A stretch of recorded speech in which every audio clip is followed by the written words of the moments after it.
This is part two of our lecture on the contents of the Bible and biblical criticism. It's our fourth lecture, and again, I am here doing a YouTube for you because I'm awfully afraid that we're not going to be able to meet tomorrow because there is a substantial warning of an ice accumulation tomorrow, and being in Edenton, North Carolina, we don't know what ice is. We barely know what snow is, and so we're getting both today. We have about 3 inches on the ground right now, which is near apocalyptic for Edenton. We only have one snowplow in the entire county, and it's not really a snowplow. It's a cherry picker with a blade attached, and I think they got the blade from Walmart somewhere. So and the only thing that we use to help with traction on the road is sand. Of course, we've got a lot of sand being close to the Outer Banks, but it is of, let's just say, sketchy quality or effectiveness. But that said, just so that I can reach you again, if you have any questions, any comments, please email them to me, and this way I can be sure that I'm getting this content across to you.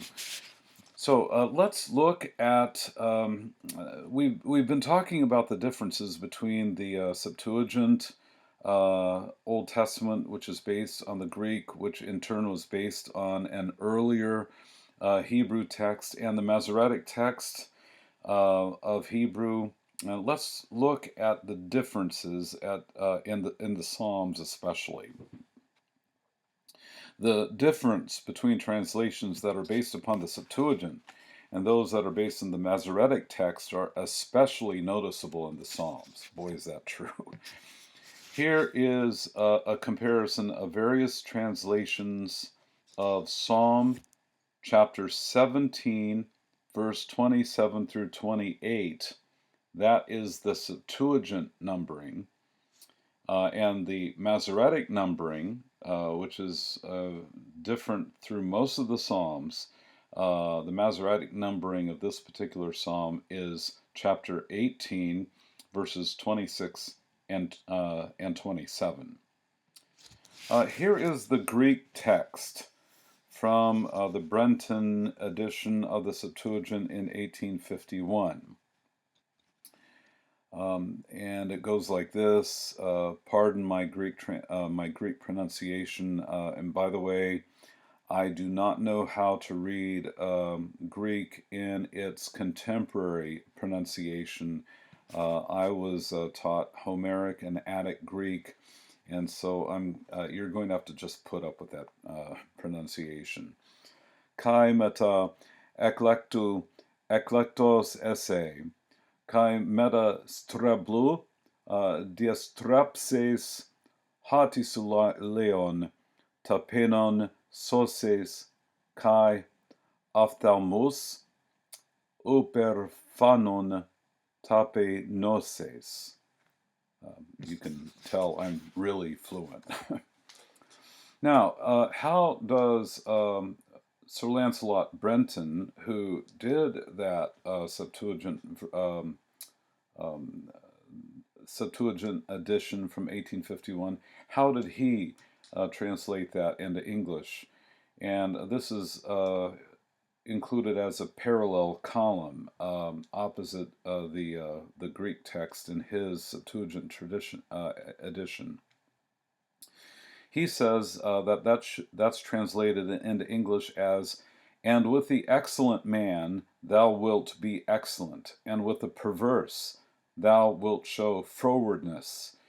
For thou wilt save the lowly people, and thou wilt humble the eyes of the proud." And by the way, I believe this should be all in your handout. Now, the New English translation of the Septuagint, which is I think the newest edition of the Septuagint from Oxford in 2007, it reads, it is translated into English as follows: "And with the select you will be select, and with the crooked you will pervert. because it is you who will save a humble people, and the eyes of the haughty you will humble. Again, that's the New English translation of the Septuagint from Oxford, 2007. Now, the Orthodox Study Bible, which is based on the Septuagint, that was put out in the year 2008, and this was in consultation with the great poet and Orthodox reader. I think he was in Rocor. His name is Donald Sheehan. I have his Book of the Psalms, which I read very often.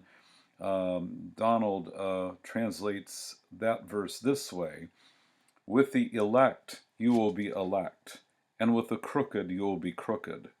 For you will save a humble people, and you will humble the eyes of the arrogant. Now we're moving to a mix of the Septuagint and the Masoretic.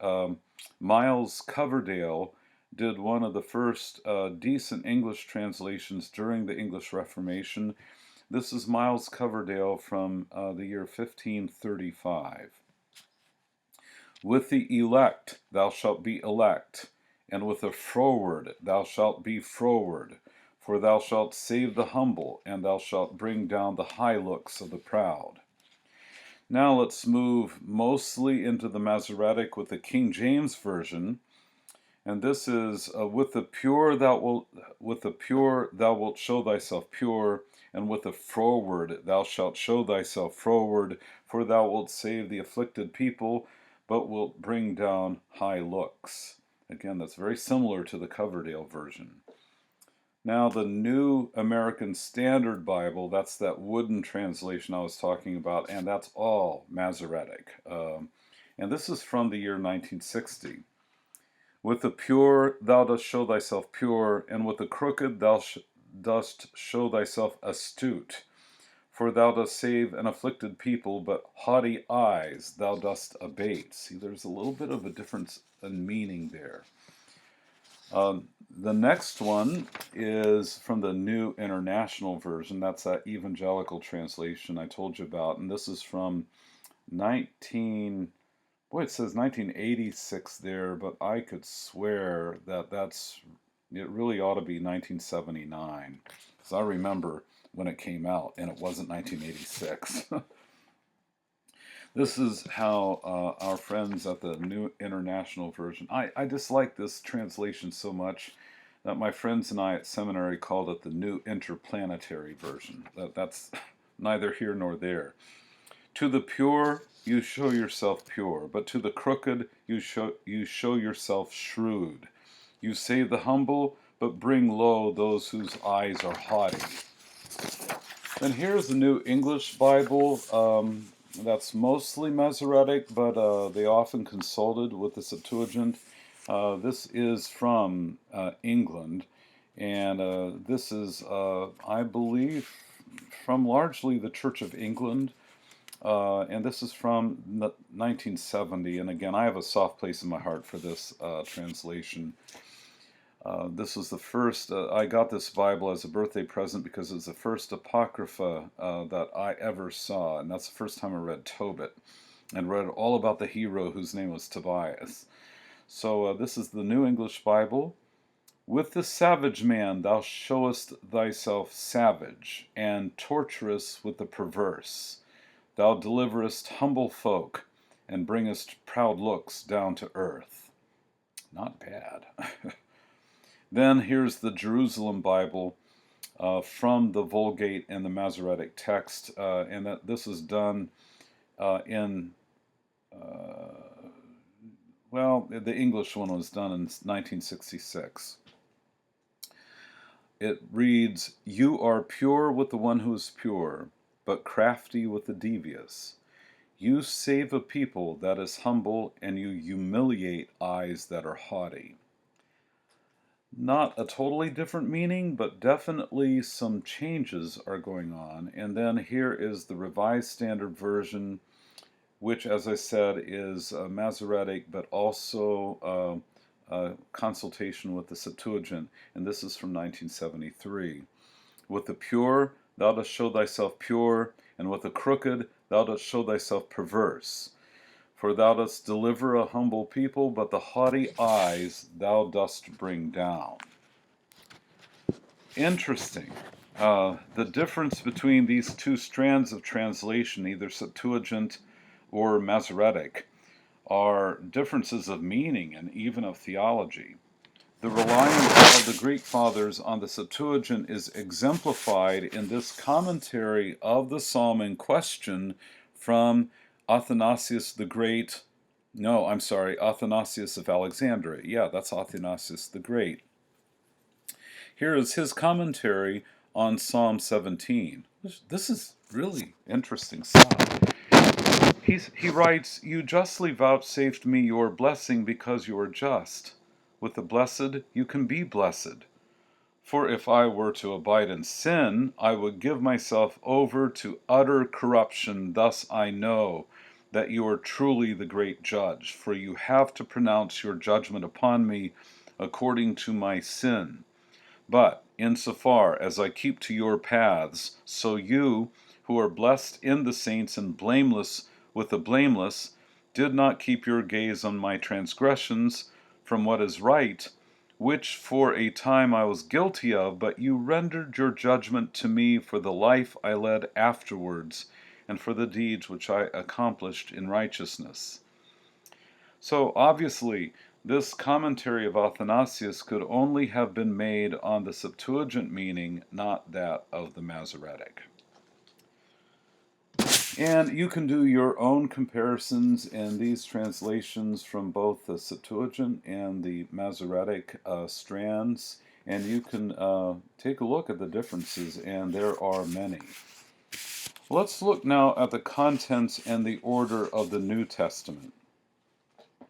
It should be noted that as far as the New Testament is concerned, the contents are the same for Orthodoxy, Catholicism, and Protestantism. However, there's a slight difference of arrangement. In Catholic and Protestant Bibles, the Acts of the Apostles is followed by the Pauline epistles, and then the Catholic or Universal epistles, and then Revelation. But in truly Orthodox Bibles, the Acts of the Apostles is followed by the Catholic epistles, the universal ones like James, like Hebrews. Then you have the Pauline epistles and Revelation. Well, you might say, gee, I have the Orthodox Study Bible. It's not like that, or other Orthodox Bibles, and I will tell you that most English Bibles, I don't know a single English Bible that is Orthodox that follows the Orthodox order. The Orthodox Study Bible does not follow the Orthodox order. Why? Because it uses the New King James Version. The difference in order is attested by older Greek and Latin texts. Now, I'm making a big deal out of nothing because there's absolutely no theological significance in this differentiation of order. Just so that you know, if you go to a Greek church and they're reading from a Greek Bible and even a Russian Bible, they're in all likelihood going to follow that Orthodox version where the Universal or Catholic epistles come before the Pauline epistles. So don't get confused if you go there and wonder why the table of contents is all in disarray. Speaking of the New Testament, let's talk about the end of the New Testament, and let's talk about the issue of the book of the Apocalypse to St. John, or as we usually call it, the book of Revelation. In the ancient church, there is a wide variety of opinions about both the dogmatic meaning and the canonicity of the book of the Apocalypse, or Revelation. This is important, and we're going to really talk about this a lot more in eschatology when we get there toward the probably the end third of the course. Of course, it would be at the end because it's eschatology. What we need to know about eschatology is this: that the doctrine of the doctrine of eschatology is not settled doctrine at all. As Father Sergius Bulgakov writes in his book, his magisterial book, The Bride and the Lamb, he says, quote, and you need to underscore this, and I know this is in your handout. The Church has not established a single universally obligatory dogmatic definition in the domain of eschatology. Eschatological theology remains open to inquiry even at the present time. Now, you may have a number of eschatological themes that you'd like to talk about. You may want to talk about, certainly you can't say when Jesus is coming back. We're told that's not allowed. That's very clear. The only dogmatic things that we can say that rise to obligatory dogma is what's in the Nicene Creed. And he will come again to judge the living and the dead, and his kingdom will have no end. And meanwhile, he's sitting at the right hand of God the Father, and he's spiritually present to us through the Holy Spirit's ministry after Pentecost. That's what you can say. That's what you can say. You need to cross this. You need to toe this line. But if you want to talk about other eschatological stuff, for example, the toll house theory, the monastic vision of how a soul ascends and has to go through one toll house after another to get his passions removed by the angels and also by the demons who are interrogating the soul. If you want to preach it, you can, but you can't preach it as dogma. And that's just one example of many eschatologies. For example, there was a lot of really dark eschatology in the late 1800s and early 1900s in Russia. And they were saying all kinds of things, getting very, very close to evangelical premillennialism, where you have a literal 7-year tribulation, then you have almost a literal 1,000-year millennium, despite the fact that doctrine was condemned in the Second Ecumenical Council as chiliasm. So, Bulgakov is spot on here.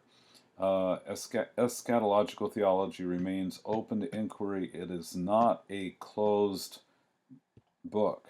There is no single universally obligatory dogmatic definition in the domain of eschatology. And he says that in the context of really criticizing the Roman Catholic Church for bureaucratizing purgatory, saying that if you do this sin, you get 100 years of purgatory, but if you read an epistle in one day, you take maybe 10 years off. How they figured that out, I don't know. But the main point is that Bulgakov said they had no right to make dogmatic what was not dogma. It's not settled dogma. So here is, to give you an example of how difficult the book of Revelation was to the early fathers, St. Gregory the theologian has his canonical list of the New Testament. Look at what's missing. He says, Matthew really did write the miraculous books of Christ for the Hebrews, and Mark for Italy, Luke for Greece, John, that great preacher ascending to heaven, for all. After that is the Acts of the Apostles, most wise, and the 14 epistles of Paul, and the 7 Catholic epistles, one of which is from James, 2 from Peter, 3 for John once again, and 7th from Jude. Now you have them all. If something else appears apart from this, then it is not numbered among the genuine books. So, yeah, what's missing there is Revelation. Here's a few interesting things about that statement. Notice that he says that John is the great preacher ascending to heaven, so he's talking about, kind of referring to the book of Revelation there, but he doesn't include Revelation. Also, note in the 7 Catholic epistles, Hebrews is one of them, the book of Hebrews, but Hebrews is not listed as one of the 14 epistles of St. Paul. It's kind of interesting. And there were a number of fathers who attributed Hebrews' authorship to Apollos. I'm not sure about what authorship that St. Gregory thought belonged to Hebrews. So here we have Gregory not recognizing Revelation as numbered among the genuine books, and he's not alone. A younger contemporary of St. Gregory the theologian, St. Amphilochius of Iconium, who died after 394 AD, he includes in his own list of New Testament writings the four Gospels, the Acts of the Apostles, the Pauline epistles, the Catholic epistles, and Revelation. So he includes Revelation. But in this list, however, he notes, Amphilochius does, that some consider the Hebrew of the epistles to be false.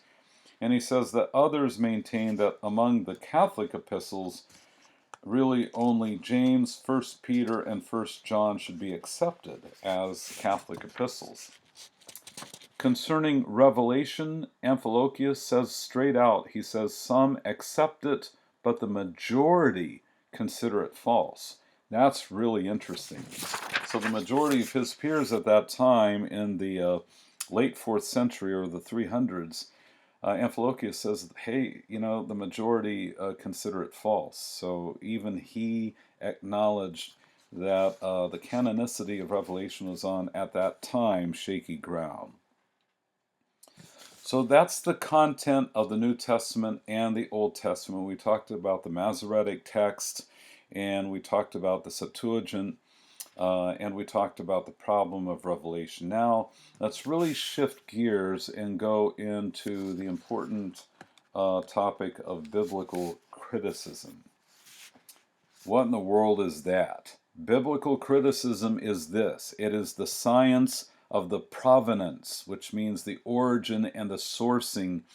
It is a science of the source and the origin, or the provenance, and also the development or the evolution of the scriptural text. Now, lots of people like to complain about biblical criticism, but what is the Orthodox response to this?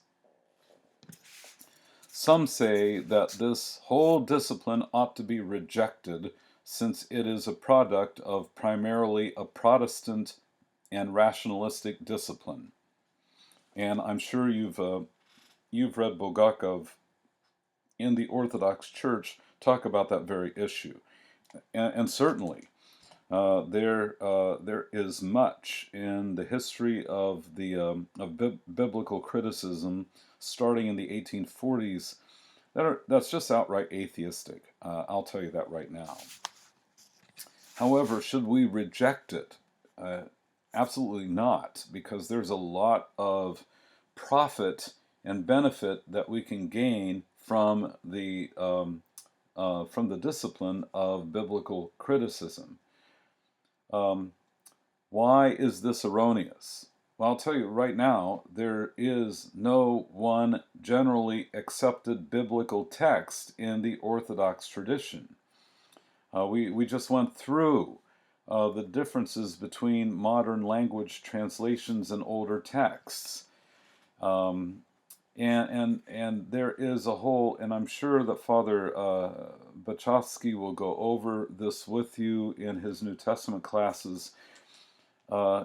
We did not, the biblical text that we have today did not come from a single unchanging text from the first century.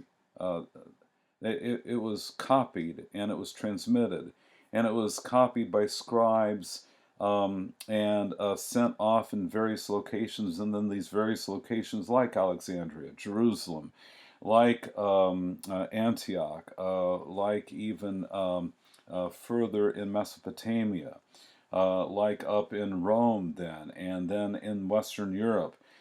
These things were copied, and they made interesting textual decisions. They said, well, we have this copy that shows this translation, but over here in another copy, there are some different words. So how are we going to make a decision on which is more authentic? And each scribal tradition made its own decisions. And we're not talking about major doctrinal differences here in translation schools. But the fact remains is that there are differences in translations. You'll read in, for example, in the RSV in John chapter 8, in that beautiful story of the woman caught in adultery, where Jesus says, "He that is without sin cast the first stone." I have no doubt that that is a real event that happened. However, I also have no doubt that that does not appear in the earliest, most authoritative text of the Gospel of John. So what do? My personal feeling, and I'm not alone in this, is that I think that one of John's disciples said, "Hey, I remember this happening, and I remember our leader John telling us about this. This needs to be put into the Gospel of John, and maybe a later edition." That's just my feeling. You may think differently, but it is really undeniable that in the earliest text, that story was not there. And that happens in a number of different spots. Even in the New Testament, it's even worse in the Old Testament. So there's not a single generally accepted biblical text in the Orthodox tradition. So for us to do our job as priests and leaders of the church, we need to do our own biblical critical work. I know that sounds weird, but that is our moral responsibility. So that's number one. Number two, secondly, a reverential attitude toward the Bible by no means excludes a scientific approach toward its texts. You can always read the Bible devotionally. That's your main, and liturgically. That is the most important function of the text. But you can also, at another time, engage in the scientific academic study of how manuscripts were brought together. And I should say the canonical discussion about how they came to be part of canon is really only part of this evolution. It's mostly toward the end of it. A lot happened before the canonization of the New Testament. And so we have to study how these manuscripts were brought together, who collected Paul's epistles. I feel that it was Onesimus, the freed slave of Philemon, but more on that maybe later. And also we need to study about how the arrangement of variant readings amongst the manuscripts, and there are a number of them, and we try to determine the most authoritative texts. That's all the business of biblical criticism. That's all it is. It is not criticizing the Bible to try to remove all the miracles. That's a different thing altogether. It was done by Rudolf Bultmann that tried to demythologize the New Testament. Biblical criticism is just saying, how did this happen, and how do we deal with the scribal differences that you cannot deny actually happened? So, and this does not at all, as Bulgakov says, and he's not the only one. Staniloya says the same thing, and almost every Orthodox theologian and biblical commentator says this is something that we have to grow up and accept the reality of, and actually let biblical criticism help us in coming to this kind of understanding. This includes not only the Old Testament, which really has many variant readings, but also the New Testament. This is a text, it must be acknowledged, that underwent various changes in the manuscript manuscript tradition. So for this reason, the critical edition of Scriptures, which is an edition based on the most authoritative ancient manuscripts containing a list of the original variant texts, which is what you have in the Hebrew Bible, the Biblaica Stuttgartensia, which is what I have, And then in the New Testament, you have the Nestle-Aland version. If you look down at the bottom, you don't have helpful annotations. You have a whole list of the scribal history of a particular text. I'm telling you today that that is not contradictory of the faith. It is no less valuable to the Orthodox Christian, especially to a seminarian learning and preparing for the priesthood, than it is to a Catholic or a Protestant. Especially valuable are those places in such a critical tradition, a critical edition, where a reading known by the fathers of the Church but has been subsequently changed is restored. Let me give you an example of this. We're using our biblical criticism hats now. Let's look at the King James Version of Hebrews chapter 2, verse 7. This is from the King James. Again, it's based on the Masoretic text. Thou madest him a little lower than the angels. Thou crownest him with glory and honor, and didst set him over the works of thy hands. This is a quotation of Psalm chapter 8, verse 5, which in the Septuagint has a different reading, which in turn is reflected in the more critical edition of the Revised Standard Version. And here's the RSV, as opposed to the King James translation of Hebrews chapter 2, verse 7. Thou didst make him a little while lower than the angels. Thou hast crowned him with glory and honor, putting everything in subjection under his feet. Now, this is from the Septuagint, and it is prophesying Jesus Christ, obviously as the Son of Man, where that prophecy is absent in the King James. This is the conclusion of part 2, and we'll conclude this presentation in part 3.